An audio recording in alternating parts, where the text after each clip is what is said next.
So in Christ, there is no Greek, there is no Jew, there is no male, no female, no bond, no free. We are above it all, but we all know this relationship.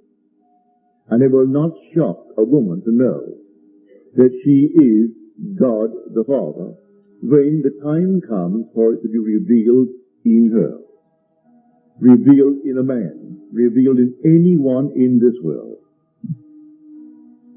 So this is God's final revelation to man, and he reveals it by his Son.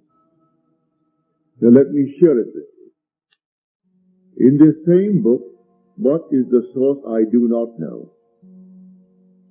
He tells us that Moses was told to see clearly and make everything according to the pattern that was shown you on the mountain. Make it according to the pattern.